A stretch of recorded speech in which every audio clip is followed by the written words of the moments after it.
Welcome to the Leadership We Need Now, a space where we talk about kind, caring, and compassionate leadership. I'm Stacey Dye, and I'm here today with my friend Mark Phillips. Mark is the CEO of Catholic Charities West Virginia, and we've worked together for a few years now. So I'm happy that he's here with us today. And again, we're going to always be talking about kind, caring, and compassionate leadership.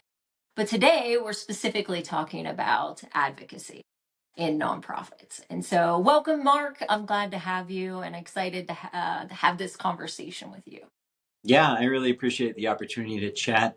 I don't know if I've told you before. So when I started at Catholic Charities and was trying to figure out how to meet people in the community, what that looked like, what advocacy looked like in the sort of the northwest corner of West Virginia, which is where I started.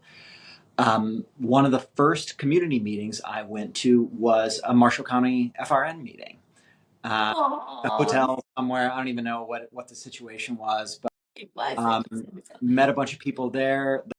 That would have been the first time that we met.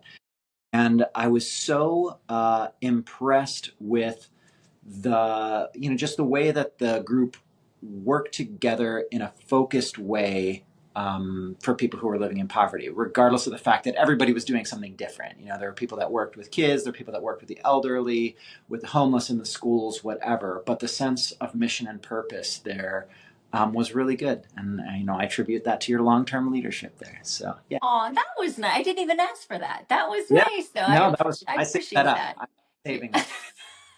Well, it's a good moment to save it. It's a good moment to save it. And I think for me, those were kind of my favorite times because I always see myself as wanting to help the helpers. And so when we pull together all the helpers and we get to talk about the things that we're doing and how we could work together and resources we could share and opportunities we could share together, those were actually probably my favorite times because the energy and the compassion and the care for each other is so evident, not just in a peer way, but then for the community. So I appreciate that. That's really, I did not know that. So, well, look at that. It's been a long time. It's been a long time, Yeah. but I'm happy to have you here. We are good friends, but we also have worked together on a lot of things.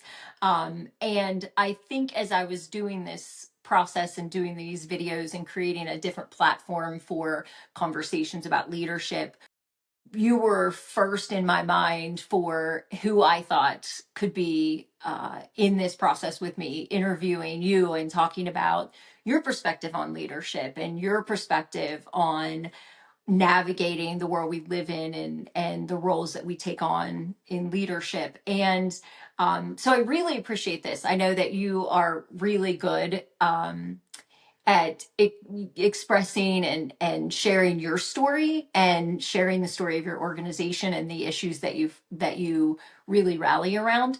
And so I think that this is going to be an important conversation to not just hear something that I say or the perspective that I say. you know, helping isn't enough. The video that I did that helping isn't enough, nonprofits must advocate. We're going to kind of use that as our baseline of conversation today. But I think we'll probably end up talking about quite a bit of other things too in this thing. So if you wouldn't mind, just for people that don't know you, talking about a little bit about yourself, a little bit about Catholic Charities West Virginia and your leadership journey, because it's pretty exciting too. Yeah, so I grew up sort of all around southwestern Pennsylvania. My parents were super young. I was my parents' high school graduation present. So that meant like we were broke. Lived in a trailer park for a lot of the time that I was young, and then sort of just moved around. Ended up all over the place. I was an English major in college and graduate school. I never thought that I would be working at a nonprofit, certainly not a social service agency. It was just something that I didn't know about. And we were people who, had free school lunch, used food pantry services when we needed to, but it was just not a world that I thought about participating in. It was a world really I thought about leaving behind, and that education was a way to do it. So went to graduate school. I intended to be a PhD in English, and along the way got sidetracked by some health concerns and ended up back in Pittsburgh trying to figure out what I was going to do. And because nonprofits will always take anybody who's willing to work hard for them, I ended up working at a nonprofit in Pittsburgh that did child abuse treatment, prevention, advocacy around child abuse issues. Did that for a number of years, moved to Wheeling, ended up working higher ed for a little bit. Again, in higher ed, if you're someone who is aligned with the mission of the place, is willing to work really hard, cares about it, you can move up. You can move up the ladder. I was fortunate to work in the president's office there, getting to see a couple of really great presidents do their work, but also see the missteps they made. I just was talking about that this week. The opportunity to see other leaders do their work was a really critical part of my leadership journey, because you don't know what you don't know. So being able to see it up close without having to make all the decisions myself, just getting to see how they played out was really helpful for me. So while I was in higher ed, my younger sister Angela passed away from a heroin overdose. She'd been an addict for a little while. She was actually homeless when she passed. And everything that I was doing, in higher ed and in life seemed really stupid. I didn't know where to go, what to do. So I started talking to everyone I knew. Just where am I going to go? Where is my own journey taking me? I'm already somewhere that I didn't anticipate. Like what's next? And one of those people was Beth Collins, who I had worked with at what was then Wheeling Jesuit, is now Wheeling U. She was working at Catholic Charities West Virginia, and she was moving on to her current position at Sisters of St. Joseph Health and Wellness Foundation. And I said, I don't know, but I don't know where I'm going. I don't know what I'm doing. I have to do something else. I can't keep working out of college. I have to find some way to bring my own story, my own life, the things that I care about into the work that I'm doing. And she said, you should come and work for us. And that was it. So I started at Catholic Charities West Virginia as Northern Regional Director. As I said, it's the northwest corner of the state, about 17 counties. Did that for a couple of years, moved up to Chief Operating Officer for a year, and now have been CEO for 2 years and a couple of months.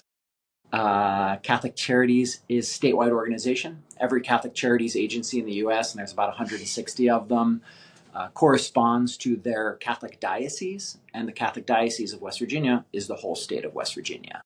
So there are some Catholic Charities agencies that are basically a city or a county. And then just a handful of us are entire states. So we have all 55 counties. We have about 20 offices, 120-ish employees, budget between $12 and $13 million, depending on what kind of trouble we're getting ourselves into that year.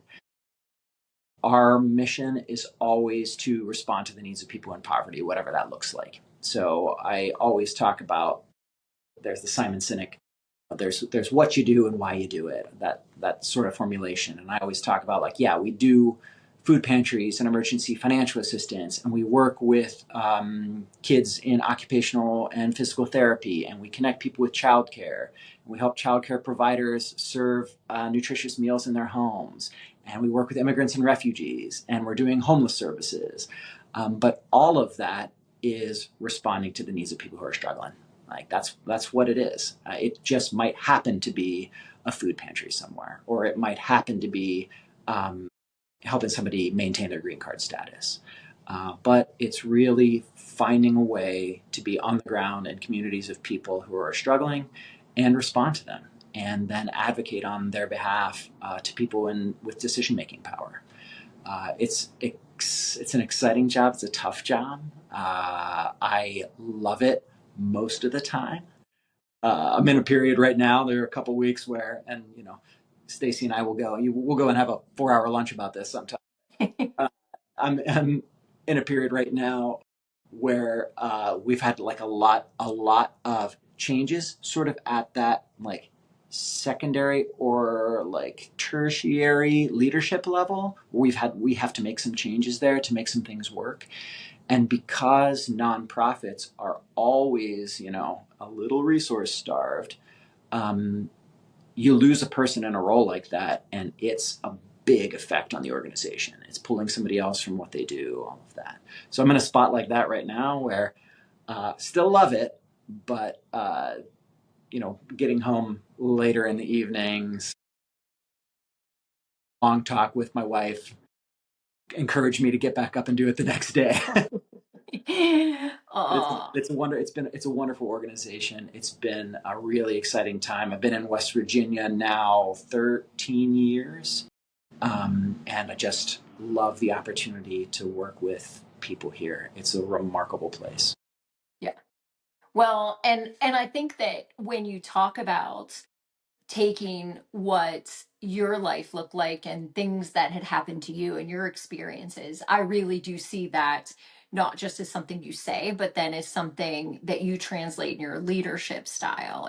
And even your, I've watched your leadership journey over the past few years, and um it's been really good to watch, because I know that there's so much pressure and so much responsibility to not just the 120 plus people that work for you, but the people that care about your mission, that care about what you're doing.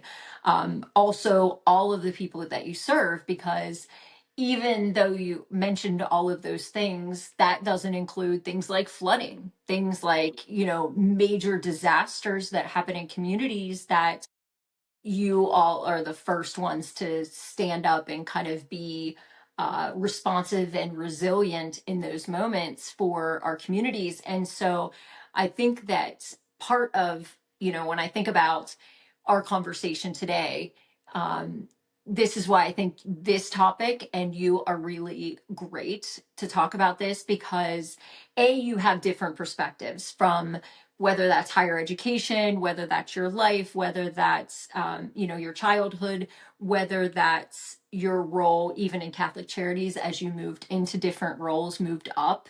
You started somewhere and you ended somewhere else.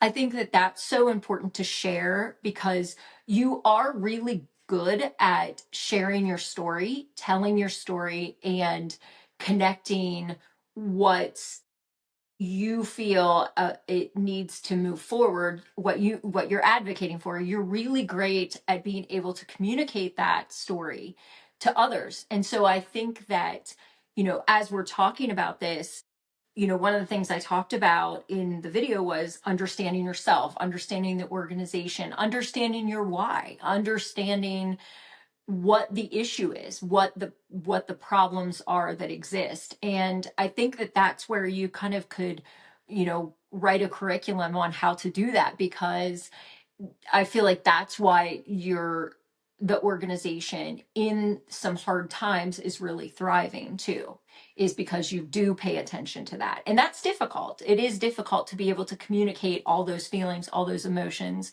all those things that have happened into ways that people can understand it.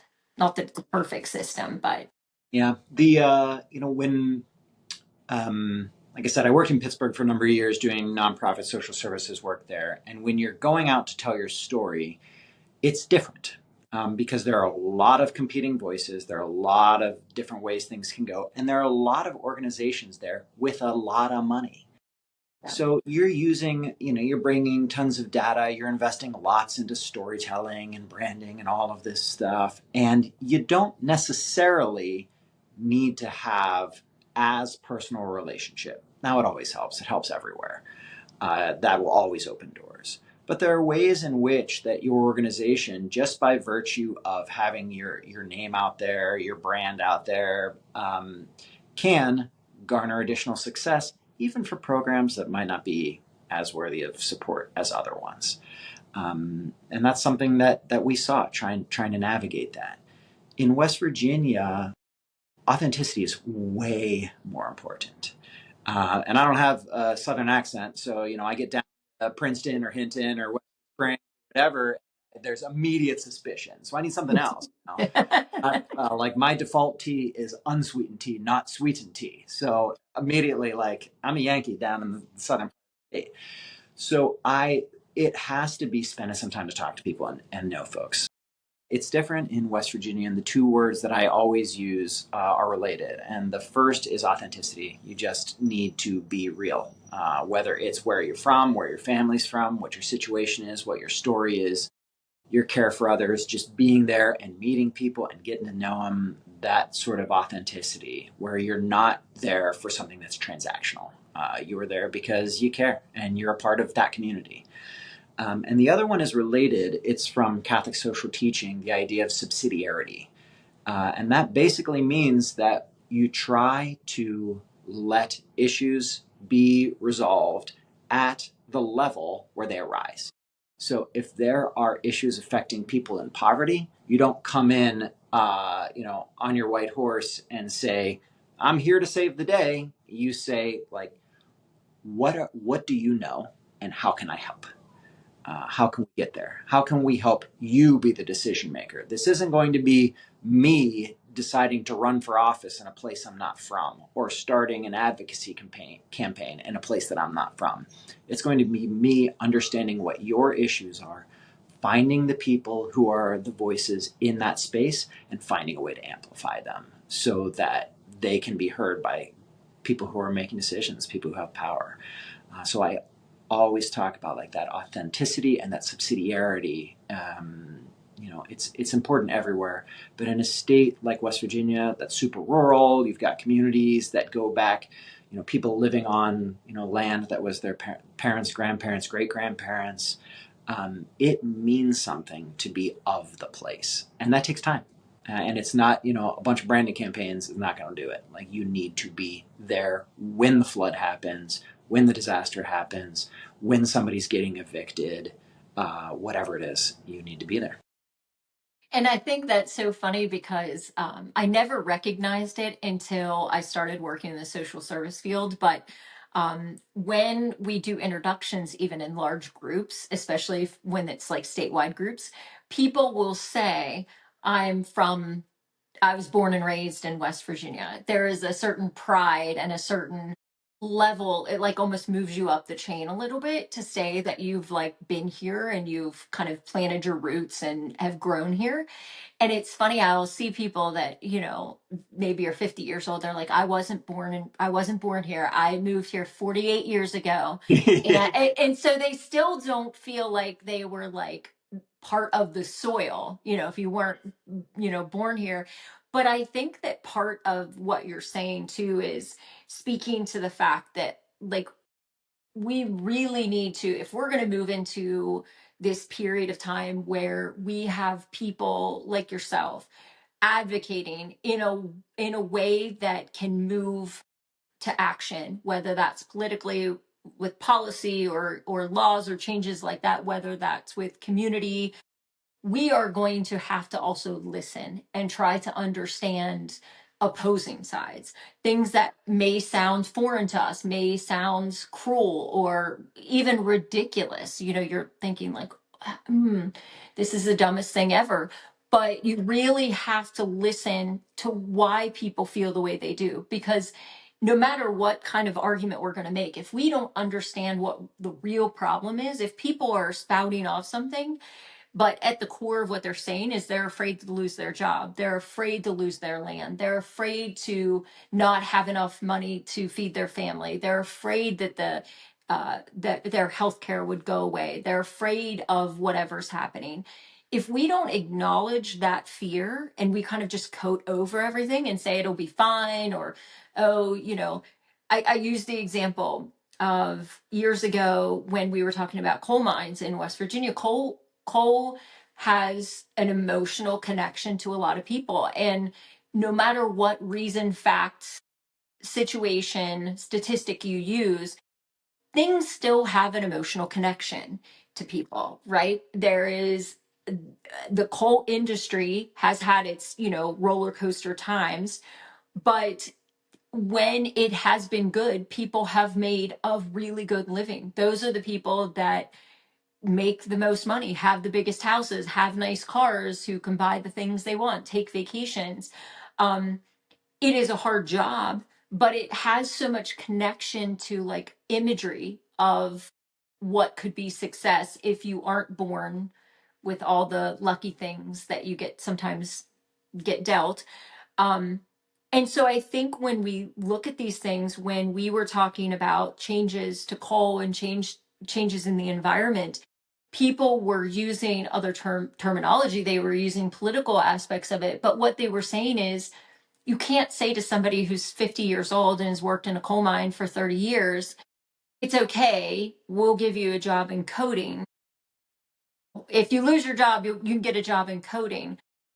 As somebody who is of that age, getting a job in coding for me is not a real carrot for me to want to move forward. So I think we have to listen to and acknowledge what people are afraid of, what people really feel passionate about, and why. And I think it's the first step is understanding yourself and understanding your organization, but then you have to understand the other side. And I think that that piece that you said about coming from it from a different perspective, I think the big piece with that is listening, really listening to understand, not to just be understood. Messaging isn't about being understood, it's about that person feeling like you're connecting with them and like you're speaking to them. And I Yeah. think that's the big difference. And I think the listening part is kind of the piece we move past. We're kind of like, okay, we've got this idea. We feel strongly about it. We have a group. We're going to move forward with this idea. And we don't really listen to people who don't agree with us or don't listen to people who would have a different perspective. Because even in a strategic way, it gives you a strategy for how to argue your point or how to give your stand. And so I think that you're right. I think acknowledging that places that need the people and the places where decisions need to be made, definitely that's not happening. It's happening up here. But we need to figure out a way where kind, caring, compassionate, smart people can get together and try to make decisions and be a part of that decision making. And I think it comes from listening and pulling more people in, not just pulling people into our side, but pulling people into a bigger picture of like, how do we make it better for all, not just better for some kind of Yeah, thing. there's an extent to this where it's we're really eager to jump to the political, Yeah. because it's an easy framework for us to use for how to discern different issues. Like, how do you know what to do? It used to, majority of the country used to be whatever the religion was. That would give the guidance on how you should live, what you should do, what kind of choices that you're making. But as organized religions have, sort of gone down in attendance at different places, there are lots of people that have found politics as almost a new religion, as a different framework to understand how moral decision making goes. Like, what should I do? Well, I'll look to my political party for guidance on how we treat people, what we do with our schools, what we do with our health laws or whatever. What does my party say? Like, what does this group of people whom I identify with, what do they say? And we're always looking for that lens. For me, it's way more about the personal than it is about the political. Because when you'll find talking to people from any political background, most people, as you say, they care about the same things. They are worried about their next paycheck. They are worried about their kids. They're worried about their parents. Are they going to have Social Security, place to stay? Who's going to take care of them? Like, all of that stuff. Everyone's concerns are the same. And we've moved, I think, certainly in West Virginia and in lots of places in the country, where there's more of a nervousness or a fear about the future than there used to be. I was raised in the Reagan era. This idea that we were going to keep getting bigger and better. For everyone, their kids' lives were going to be better than theirs was. That American progress, that American dream. And there might have been a difference on policy issues or the way that we thought tax law should have gone. But that idea that we were going to get better as a country, as a people, that there was no reason that one of the richest countries in the world should have kids who were starving or old people that weren't getting taken care of. That was a commonly held belief in the country, that idea of American progress, and that we could start taking what we had learned and what we had done to other places in the world, and that we could have a joint community of wealth and health and happiness. That was the goal.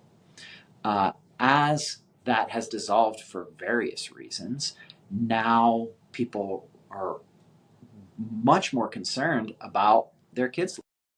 My life was better than my parents. Is my kid's life going to be better than mine? I don't know, for a variety of reasons. And he has way more advantages than I had. But I look at the current landscape, things that are changing in the economy, on the political side, in the environment, whatever that is, and you get nervous. And when you talk to folks making $1 million a year, folks making $10,000 a year, the story is the same. Unless you're going to spend some time with those people and really talk about the personal things, where are your concerns? What are you worried about? Where do you want to go? Then it ends up just defaulting to that political. And that doesn't work because at least in the last decade or so, it seems like a total inability for people on opposite sides of the political spectrum to have a real conversation about the issues facing the people of the country, and certainly here in the Mountain State. It's just been really divisive and difficult to stay focused on personal issues and what's happening to people living on the ground in some of these counties.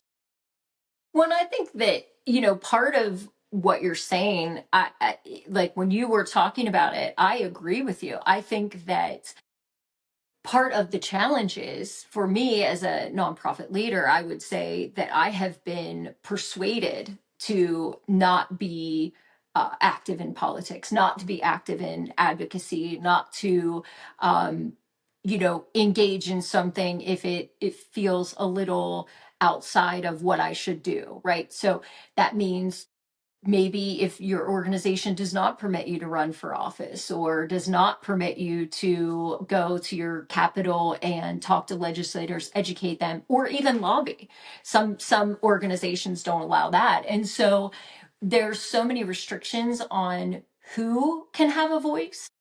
And when you have a whole sector that has pretty much been persuaded to stay out of policy development, even though the policy development affects everything we're doing, and we are the people on the ground that understand it best. So we're making policy about homelessness, we're making policy about healthcare, we're making policy about other safety nets, and then the people that actually understand that, who do those things day to day, who could give you real information, data, facts, and how this could affect things, are not sitting at the table. And again, I always say, if we're not at the table, we're on the menu. And I have seen funding go down. I have watched oversight and micromanagement of the how become higher and higher. And I can attribute it to the fact that we've been asked to step back and kind of know our role. And I think that because it's been so conditioned for so long, I mean, when that started probably 15, 20 years ago, I had already been engaged. I had already known that this is how, all it takes is a red pen. All it takes is legislators and politicians to come in and say, nope, this program's not good. This is great. I'm going to put more money to this. I'm not going to put any money to that. And you could have decades of work that is actually changing people's lives, that's helping all of us go away. And so if you don't have those people, if you don't have people who care about all of us, who care about the people, who care about these issues, standing out in front and being at the table to make decisions, it's really hard to separate the political, especially right now as we watch all these political decisions that affect all of these things in our lives, whether that's our education system, our social services, whether that affects, even immigration, or things that may not affect us directly is affecting us in terms of how we do the work we do. And so it's such a hard line. And I'm not saying that this is an easy conversation to have, but I would much rather be led politically by people who show up to help others, who Yeah. care, who are compassionate, who are willing to listen to both sides, who are willing to listen to data and facts, and try to remedy solutions or remedy situations with solutions that are beneficial to the majority. Then listen to people who are so set in their ways and don't have a better understanding of other perspectives, and that are very linear in their thing. And so it's this piece about, I think the thing that when I was talking about this is understanding it and being able to detach from, the emotional side, that this issue really affects me. Maybe I have a child with special needs, or maybe, and that has a personal connection for me, but being able to detach and being able to say, I still need to be engaged in the political movement, because those policies, those laws, those changes will affect my life, will affect my child's life, and affect children, other children. So I don't have to have a special needs child to know that I want support systems in place for those kids. Um, it's it's really hard, because I do understand that this is what I do understand. I have been doing advocacy and legislative work for 20 years, 20 plus years. The changes in how I've had to do that have been so dramatic. Um, and so what I would say is, if you're coming from a place of wanting to advocate for an organization, whatever strategies we've used in the past pretty much need to be like a history lesson. You read it, you understand it, you don't want to repeat mistakes. However, we need the innovators, we need the entrepreneurs, we need the people that are creators, the idea people, because what will fix things is not what's broken them. Like, what we need to do forward, that's, I mean, this isn't, I guess I'm not great at, this is not a great like to do thing, but we do need to be creative in how we're doing this, because it can't be how we've always done things. Just as somebody who, a few years ago, I remember the strategy was stay away, because if they think that we have so much time to be down here, and that we have this much money to like pay a lobbyist, which we didn't, we were all doing it as volunteers, then they're going to feel like we have too much. So we Yeah. need to stay back. That was the literal strategy. And it did work. We stayed out of the way. We hid. We, cowered away. I don't think that strategy can work today, because you won't exist. And that's where I think the thing is, when you talk about fear, when you talk about instability and all of those things, I think the fear for me, because I do have so much experience with that, is that if we don't engage now, no matter how afraid we are, or no matter how concerned we are, or feelings that we're going to alienate some or the other, if we don't stand up to defend what we believe is right and for helping other people, it will cease to exist. So it won't be that your program will get cut. It won't be that services will change. It will be that they will not exist. And so it's kind of this, I feel like, I use this example. It's almost like we're in triage right now. We've got to figure out what we can save, how we can help, how we can do that. And I think there are steps. Obviously, in my video, I thought, there's steps to doing that. But I think, as we think about telling our story, as we think about messaging, as we think about pulling in partners, pulling in relationships, we have to do that different than we have in the past. And that can look like things like this. This is not something you or I do. Like, Yeah. if we were, 6 months ago, this was not on a resume for me. And it wasn't something I even really had thought about until it's like, we need to have other voices. I wish I would have had something like this when I was, young in my leadership, even as I was more experienced, having other people talk about things that I'm experiencing or challenges that I'm experiencing, even if they can't solve my problem, it knows I'm not doing a bad job. It's giving me the confidence to know that it's not that I'm doing a bad job. It's not that I don't know what I'm doing. It's not that I can't do hard things. It's that this is just a moment in time that is really difficult for everyone. And that if you acknowledge that, then you can almost move past those feelings, right? Like those feelings of making it about you, and you can move past those. And so, this to me, when we're talking about advocacy, and we're talking about telling our story, now is the time where there has to be a focus change in organizations. To me, this is my opinion, where they worry about telling the story as much as doing the work. And Yeah. I think that's unfortunate. I would love it to not be like that. I would love it to be that we lived in a society that built in systems that were elevating to all of us, and that we could um, not have to worry about homelessness, or people not having food, or kids not being able to get to school, or whatever it was. But here's where we are. And and it's tough. I get it. And you're looking at it even from a different perspective, because um, larger organization, you have a lot of employees, you hit the whole state. You also are affiliated with a religious organization. These are all complex issues. As you think about advocacy, you're not just out there as Mark by himself. You're advocating for like a whole family, a whole group of people behind you. And that's tough. That's different too. Yeah, I was thinking about an issue like SNAP benefits, which it's just a program. If you just look at what it does, it's just a program that's supposed to get food to people who need food. And it's become something that's increasingly difficult to talk about. And as a leader of an agency like mine, it's super nuanced. So you start with the facts, like somewhere between 1 in 5 and 1 in 6 kids in West Virginia don't have good food security.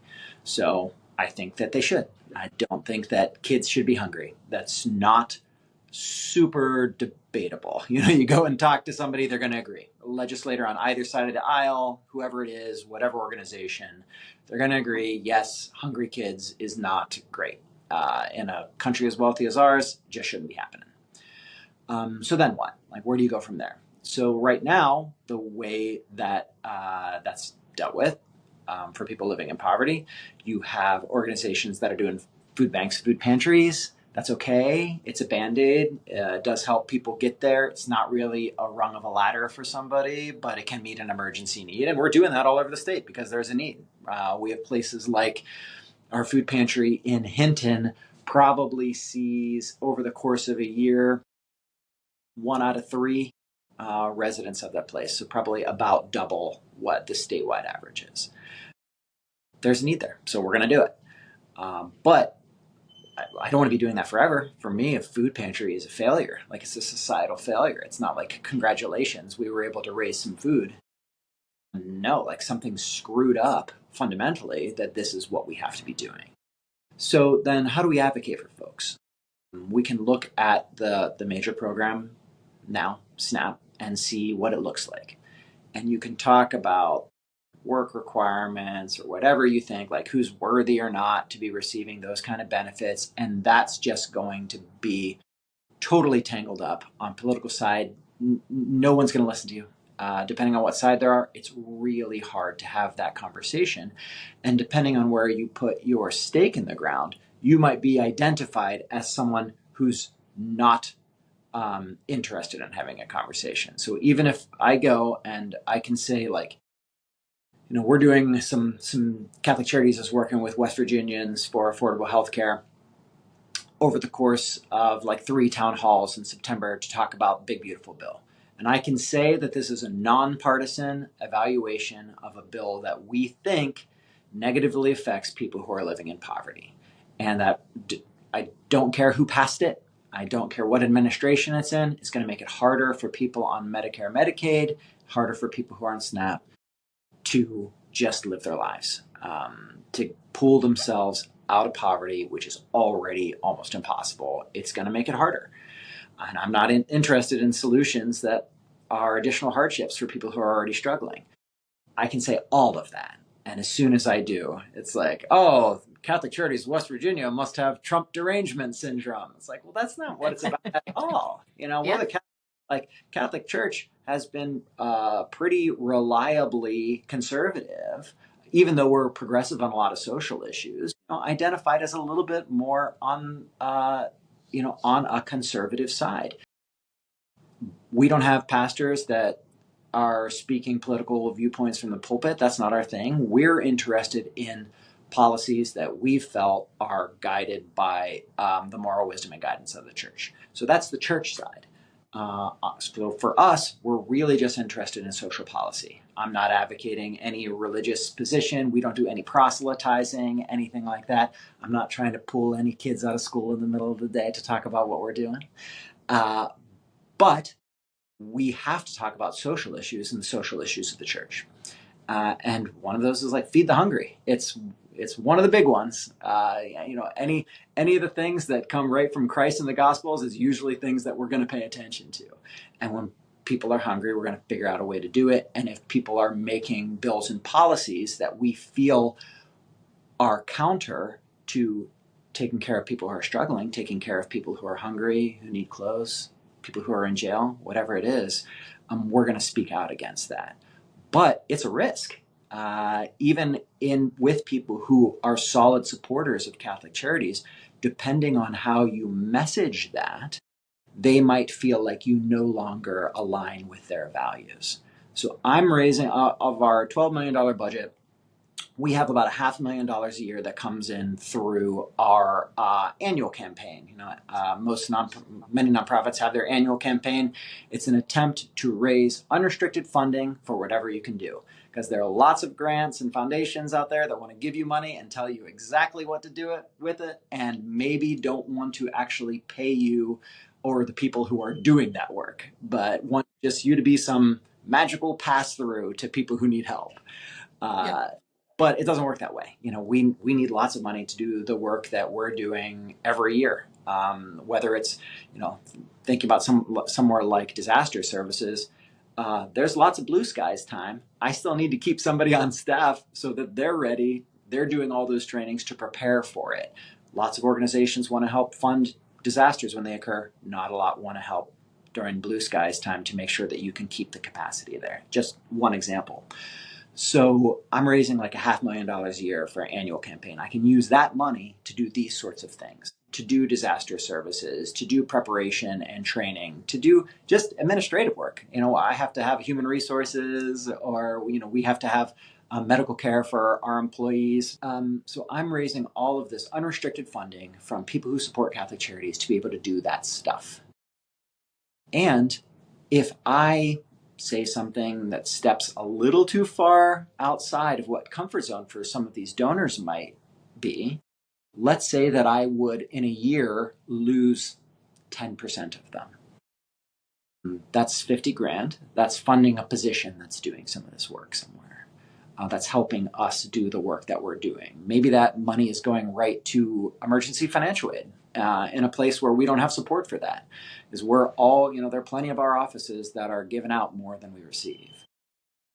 So it's a tricky spot to be, to make sure that that always works, and that you're finding that line and finding a way to speak out on behalf of people while making sure that you're operating from enough of a mission side and enough of a care for the common good side to keep people who might even be of a different political persuasion with your agency. Yeah, it's like a Puritan test, right? Like you have to walk this tightrope, and we've that's manufactured. I mean, that's been made up. That now we have to like pass this test to perfectly align, or else we can't throw support behind it. And I think that's where, again, for nonprofits, we've had to, step back and not, be kind of very vanilla and don't want to offend and don't want to do the wrong thing and sit in this box. But in this box, we're like literally sitting ducks, because it just takes somebody to think that our mission or our point of view or perspective or stake in the ground is outside of theirs. And if they have the power to do it, they can. Even if it's the power of public opinion, even if it's somebody who's annoyed with a program or doesn't feel like this organization is doing what they think it should, they can put you on blast on social media and you're left to defend yourself and so it's this really difficult thing. And I guess I'm not doing a great job advocating for advocacy, but I think there are times in our lives, in our journey, where we are going to get to make decisions. We are going to be able to be like, I'm going to sit this one out. Not my fight, not my monkey, not my circus, whatever. But we're all in the circus. Like we're all gonna drown, and we've got to figure out how to build lifeboats. We have to figure out how to navigate through this, and we have to have a different role. We need to come in as a partner, as a peer, as a collaborator with policy creation, and not just kind of, I feel like when I've been asked to speak, it has been in a submissive role. Tell us what you do, tell us, how you jump through these rings to do something right. And in a lot of times, even the parameters of what we had to do were designed by the people in power. So it wasn't my test of whether this is successful. So I'm giving you results based on what you asked me to give you results on. And we're not able to help the way we could help. I mean, there's always times when I do coaching, one of the first questions I ask is like, what would you do if you hit the lottery? Not enough to like, you know, never work again, but like a couple million where you could be like, hey, I'm going to do what I want. I've got enough money to survive. And it's really interesting because that's how I start my coaching with everyone. And I know where people are then. I know what things they love, what they care about. And I think that if we're constantly just given, like, if somebody says to you, what would you do if what would be your dream job if you made $15,000 a year? My dream job is to pay these bills. Like, I don't have any ability to invent or create or think outside of the box or take risk or jump on opportunities. And so that's where I think the challenge is. We've been doing more with less. We've been, shrinking budgets, but then the expectations are so high. And I think it's because the people that are making decisions, the people in power, are not the people that have built things. They're the people that it's kind of like what's the nursery rhyme with the hen that makes the bread. Everybody's there for the bread. No one wants to do any of the planting and I think the you're what the like I no, that did I one's me. A hen with bread? No, that's not a nursery rhyme, is It's, I swear it is. I'm going to get it? this. It's a little red hen. It's a little red hen, I right? don't know that one. Oh, once I get this phone back, I'm Googling that. But I guess the point is, if we're going to edit that piece out, maybe we will, maybe we won't. But I think it's like everybody wants the reward and nobody wants to do the work and nobody wants to listen to the gardener. They want to listen to like the fruit salesman. And I think that that's where we're all gardeners. We're all trying to plant seeds. We're all trying to build, plant trees for the next generation. We're trying to make sure that all of us can stabilize and all of us can live happy, healthy lives. And so as we're doing this, when we look at all these things, when we detach and we focus in on how we message things, it is about being able to share our message in a different way. Things like this. I mean, this is definitely, especially for nonprofits, this type of medium, going on and talking about these things, sharing and being authentic. I mean, sometimes I make up things. I don't know. I don't know if I made up the little red hen or not. We'll find out when I can Google it. You But definitely made it's up the metaphor that went from the circus to the monkeys to the lifeboats to the hen to the garden. Like I was with you, but it was a journey. It was a journey. Listen, I think that that's the part about me is when you said earlier, like, I am authentic. One thing you can say about me is this is you get what you get. Like, and I think that part of that is that people always do, I hope, feel that I do care, that I do understand that these things are hard. And I'm not trying to give you a simple answer of this is how you do it, or this is the way to be successful. I'm saying there are 100 paths to success. And this is your personal journey, but we all right now don't have a luxury of sitting this out in a Yeah. different way. And I think that's why this YouTube channel came about. That's why me going out more and talking about some of this stuff. I wasn't hearing these conversations. I wasn't hearing anyone else talk about leadership in this way. I wasn't hearing things about advocacy where we talked about community building, Yeah. not just having people agree with what we say, but about listening, and about listening with the intention to understand, not listening to argue, listening to fight, listening to just have a message, although that helps. Um, it's about giving people a place to land that do want to help, that do want to move things forward. I think that when I'm coaching now and when I'm talking to people now, people feel hopeless, people feel helpless, they don't know what to do. They're doing things that they probably wouldn't typically do because they don't know what else to do. Yeah. And so it's like this feeling of like panic. And so creating something like this where we can have conversations and strategies about what the real problems are, and how we can sometimes address that. I think that's where nonprofits need to step in, Yeah. because we have been doing this a long time. There's no one who can change any of this stuff like nonprofit directors or nonprofit leaders or nonprofit employees. They are showing up every day, and you see it in things like flood relief. You don't see politicians coming to figure this stuff out for us. You Yeah. see community organizations, you see churches, you see volunteers, you see groups coming together to help fix what is broken. Yeah. And that's where, you know, that's where I think the solutions lie. And if we keep asking rich people who want to only be richer to lead us, we are going to get more of the same. And Yeah. that doesn't mean that's not a red, blue, Democrat, Republican, anything else. If we keep asking people who aren't willing to listen and understand and try to help all of us, then we're missing something. But the people that are already doing that are on the ground fighting, and we've been told to sit down and stay in our spot, or that's only self-serving. So I think as we're talking about some of this stuff, it's about stepping into the moment. And this does feel like a stretch for everyone. It feels like a stretch for you, and you have a lot of stability in your organization and the work that you're doing, and in your message, in what you do.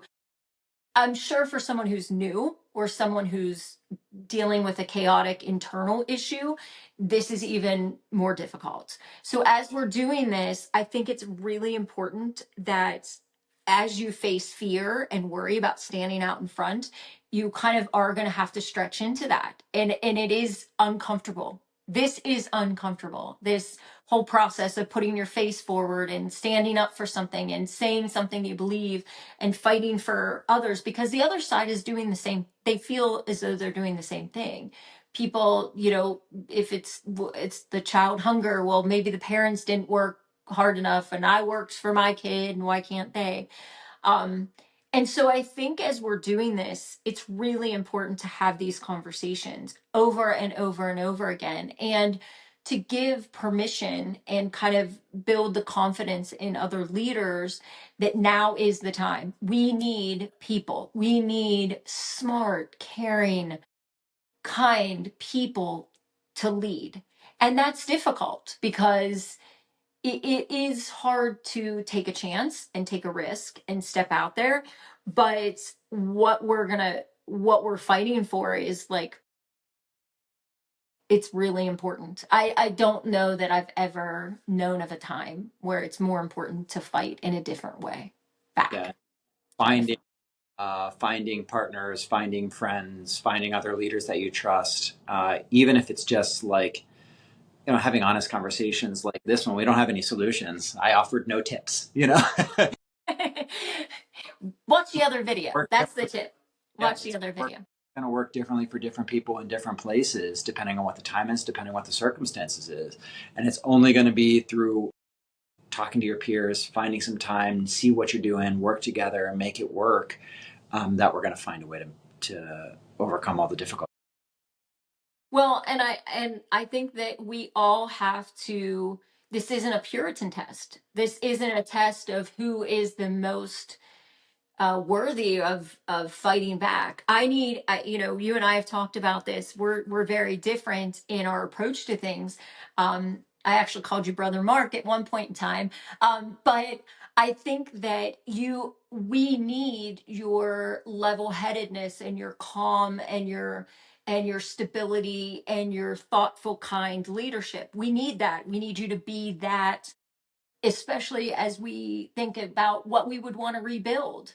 Um, I think for me, wouldn't call myself a rabble rouser, but I would call myself someone who isn't afraid to stand up to a bully, who understands the mentality of bullies in a different way and is not afraid to personally stand in the way of that.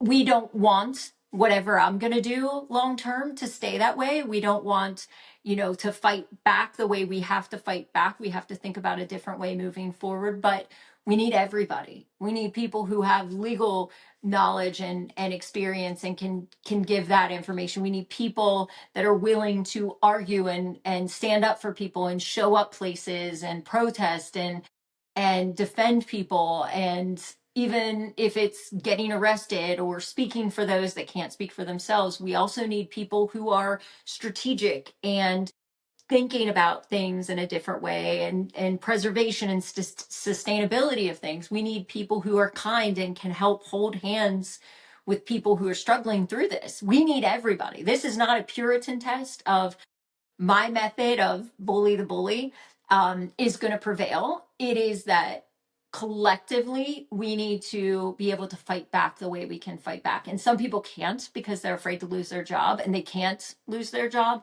They're afraid of retribution. They're afraid of losing, relationships or things like that. And I understand, but we all do have to fight back. No one's saving us. There is no one saving us at this moment from any of it.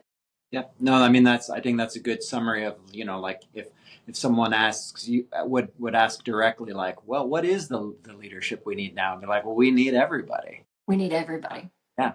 We need to build an army of people who give a shit about each other. And whether that's the environment, whether that's animals, whether that's mostly other humans, I mean, we all should be humanitarians. And if we're not building that army of people who do that, um, it won't work. Nothing will work. And so I think the leadership, exactly why I started all this, is my frustration with not knowing what to do with my feelings of helplessness and hopelessness and fear and anxiety about how all of these things will affect people that can't fight for themselves. I am born with privilege that I know I have, that I walk in every day. And if we don't have people with privilege that are willing to risk things, then nothing's going to change. You know, it's too hard to fight when you're down. It's too hard to fight when you can't pay your bills and you don't have a job and you are struggling and you have children and you have overwhelming responsibilities. It's too hard to fight. So people that can fight have to step up. And that can look all different ways.